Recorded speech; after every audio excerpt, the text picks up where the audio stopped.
அலிஃபை வச்சு எப்படி உச்சரிப்பது, யாவை வச்சு எப்படி உச்சரிப்பது, இந்த நீட்டக்கூடிய அடையாளங்கள் என்னென்ன அப்படிங்கிற விஷயத்தை நம்ம ஒவ்வொன்றா பார்க்கணும். அப்படிதானே?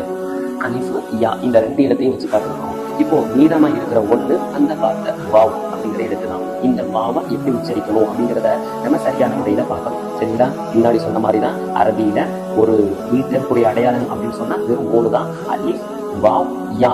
இதுல நம்ம அலிஃபையும் யாவையும் பார்த்துருக்கோம். அடுத்து வாவுங்கிற அந்த ஒரு லெட்டர் தான் இருக்கு. சரிங்களா? அந்த எழுத்தை எப்படி உச்சரிக்கிற விஷயத்தை நம்ம நூன் வாவ் பேசு, நூ ஹா பேசு, ஹூ நூ ஹூ.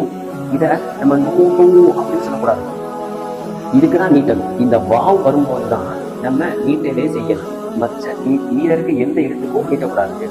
நூன் வாவ் பேசு, நூ அப்படின்னு எழுத்துட்டு ஹா பேசு, ஹூ. அவ்வளவுதான். நூ ஹூ. தோ வாவ் பேசு, தூ. ரா பேசு, ரு. தூரு. அவ்வளவுதான். இது தூரு அப்படின்னு சொல்லக்கூடாது. தாவாவ் பேசு, தூ. பாவாவ் பேசு, பூ. தூ பூ. இதுல 2 வாவ் இருக்கிறதுனால இது 2 இழுத்து சொல்லணும். தூ பூ அப்படின்னு சொல்றோம். நூன் வாவ் பேசு, நூ. ரா பேசு, ரு.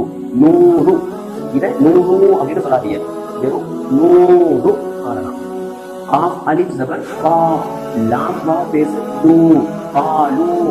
இதுல பாருங்க, இந்த அலிஃப்ங்கிற லெட்டர் நம்ம வந்திருக்குது. அப்படிதானே? ஆனா இது எந்த ஒரு பயன்பாட்டிலுமே இல்ல. நம்ம இது வரைக்கும் நம்ம என்ன பாடமெல்லாம் பார்க்க போற விஷயத்தை நீங்க ஒரு தடவை ரிவிஷன் பண்ணி பாருங்க. அப்பதான் உங்களுக்கு எல்லா விஷயமும் புரியும். இது வரைக்கும் இப்படி எல்லாம் பாடம் நடந்திருக்கிறத நல்லா ரிவிஷன் பார்த்துக்கிட்டே வாங்க. இல்லைன்னா பின்னாடி உள்ள பாடமும் மறக்கிறதுக்கு அதிகமா வாய்ப்பு இருக்குது.